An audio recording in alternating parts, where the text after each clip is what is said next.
Ever wondered how to summarize weeks of testing in just a few pages and still keep it impactful? Today, I will show you how to create a clear, concise, and compelling test summary report, a must have for every QA professionals. Welcome to RaiGurukul.com. Myself, Deepak Rai. I am the technology trainer at RaiGurukul, and I usually create trainings as well as technical videos on my channel. If you are visiting this channel first time, feel free to refer my other playlist as well. If you have not yet subscribed, please subscribe and hit bell icon. Whenever I will upload any videos, it will get notified to you. Starting with test summary report. What does it means?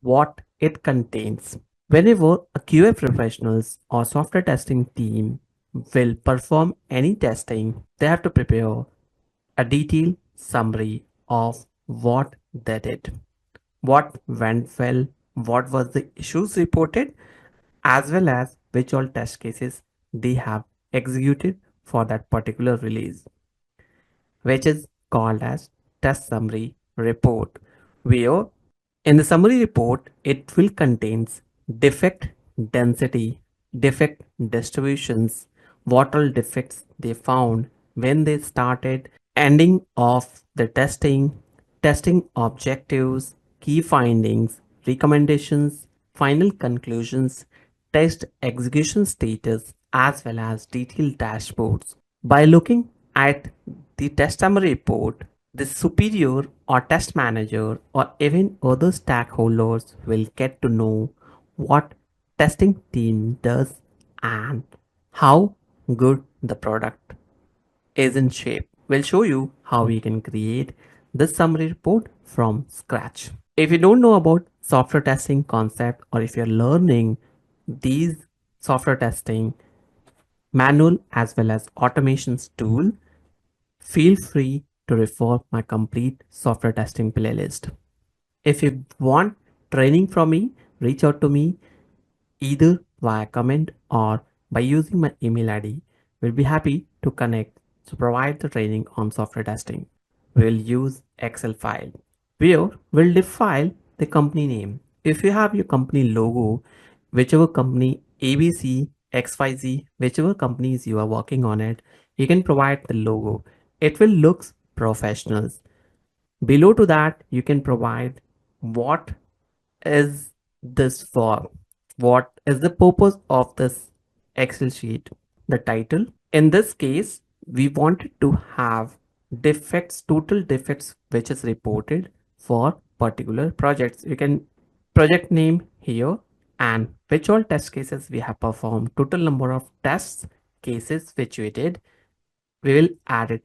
Now prepared by, you can provide the name of the actioners who created this report, reported date when we are submitting this, starting date when we started the testing, end date what will be the end date of the testing. It will contains periodical order where you can provide start and end date both, so that it will be a crystal clear to the user who is using or reading this documents or reading this summary report, where they will get to know when testing team works on it, when they started and what was the end. After that, you can provide test objective. Test objective contains a verification of your product name. Consider we are working on e-commerce based applications where you're trying to verify the e-commerce portal like Walmart, Amazon, then Flipkart, Sephora. These are the e-commerce portal. If you're trying to verify it in e-commerce portal, normally we have different links. Within that, you can find it out different products. Each product is having their own specifications or descriptions. Along with that, payment gateway, cart, as well as we are also verifying the review. So these all test objectives you can add it, and accordingly this will looks like a crystal clear. Next will be key findings. What you found it out while doing the testing. If there is any high priority defect or is there any blocker defect, you can report it into the sections where if application is crashing, some major functionalities are not working, you can highlight it with defect ID. Whenever we'll add defect density, open, in progress and closed, these are the density label where this will also showcase the category. Here you can have these category listed. If you want to see select data, you'll just edit it, and once we'll edit it, it will get verified. Next sections will be defect distributions, which all type of defects we have: major, critical, minor, and what is the count. So we have minor defect count 14, critical 4, major 7. If you want, you can add critical defects in this list. In terms of key finding, if user experience failure or application is crashing, you can even add the bool item where you can drag attentions of the user who is reading it this documents, where they will immediately get to know we are having application crash issues. If you have any recommendations, you can add it, like investigating and resolve the any functionality related issues you can identify it or add it. We can add investigations of need color changes. This might be a lot of features in your BRD document, that is business requirement document, but you can suggest if they will find it out fruitful, definitely they will implement it, or they can start creating discussions. If product owner wanted to make that changes, definitely they will suggest to the developer, else they'll skip it. We can also suggest user authentications process, which is as a part of recommendations, where this is not at all a defect. Based on the comparator analysis or based on testing experience, you can always suggest it. Next will be test execution status, where your tests are lying. Out of 150, 109 test cases are passed. Failed 21 test cases. 15 test cases are blocked and not executed test cases are 5. Might be a different regions. Might be because of the issues you are not able to test those features, or still we need some details from the owners or project owners or product owners to do or perform this testing. After that, you can even add overall conclusions. If you think this test execution summary report are not having everything or you are looking for something, probably you can add it. Below to that, you can add dashboards data. So total number of defects, we have 25. Open test cases or open defects are 3. In progress are 5. How many defects development team fixed it and you have verified and finally closed it, you can add those number. Minor issues will be 14, majors are 7, and critical issues will be 4. In test execution summary, you can report total number of tests, which is how many test cases you have executed, how many test cases it was passed, failed count, blocked, not executed. So these are the dashboards data which you can prepare, and by looking at this, any user who is looking your summary report first time, they will get to know what was the count, how many test cases you have executed, what is the exact status of your testing. So this will give the clear indications to the end user you have worked well, where you have reported close to 25 defects. For the explanations point of view, I kept these two reports, one with the bar chart, another one is the dashboards. If you want, you can remove any one of them, because this will create a duplicacy.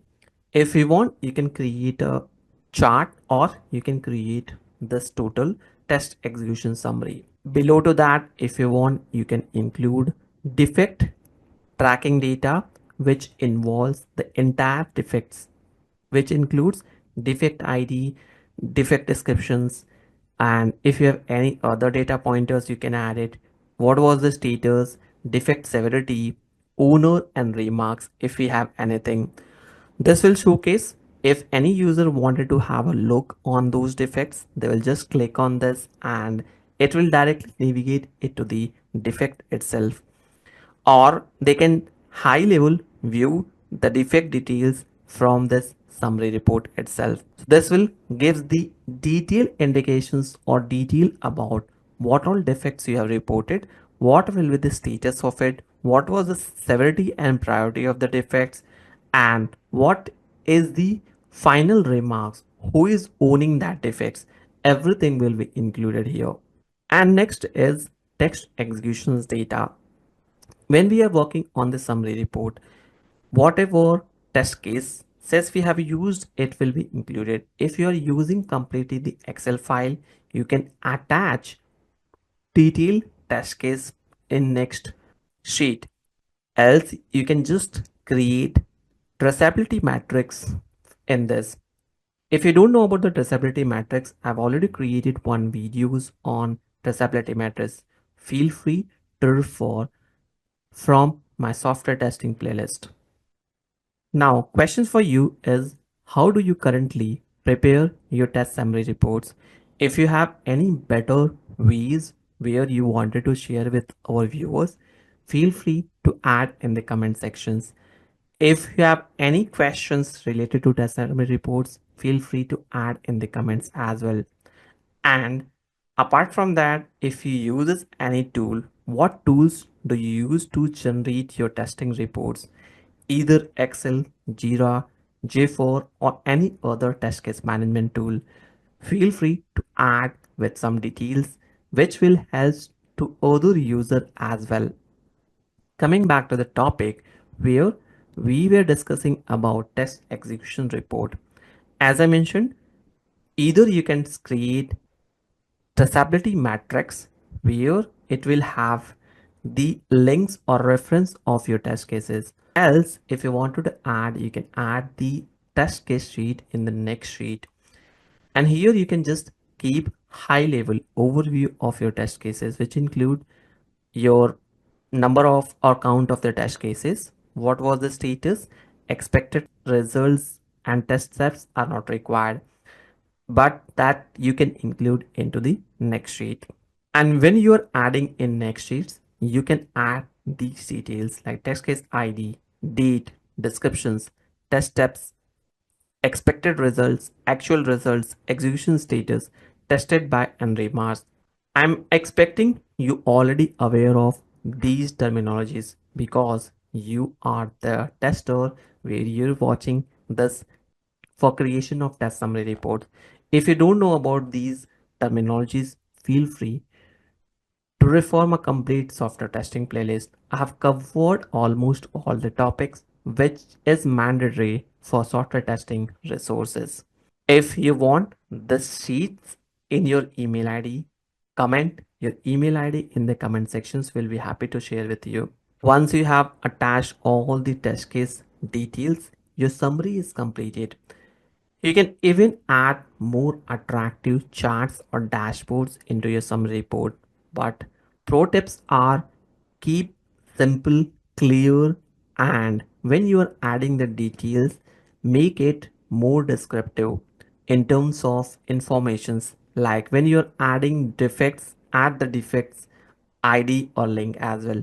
Any user wanted to revisit that defects, they can immediately see it. Even you can add your test execution status, defect distributions, as well as if any blocker, make it that highlighted so that it will directly attract user attentions to have a look on it. This is how we will prepare test summary report in Excel. But there are plenty of tools are also available where this will be directly done in the tool itself, and that's where the tools terminology comes in. But this is also a great way where we can prepare it and send out to your managers or superiors or other stakeholders for high level summary. And that's it where we are ready with the test summary report. If you wanted to create more attractive test summary reports, you can also utilize or prefer some other tools I've already created a couple of videos on Jira where you can create the dashboards, which you can also consider watching it. And same thing with the rally tools as well. But these tools are little expensive when your company is not using it. If they are ready to adopt it, it's better to continue with that. With that, let's recap. We have started with the test summary report. What is test summary? We discussed about different aspects like project name, reported by, report date, start and end date, test objectives. Along with that, we also seen defect density, defect distributions, test execution status, recommendations, and finally the conclusions. That's all from this video. Hope you enjoyed the content. If you think so this will be useful, don't forget to share within your circle. We'll be happy to see you in next video. We'll be happy to see your feedback in comment sections. Thank you for watching.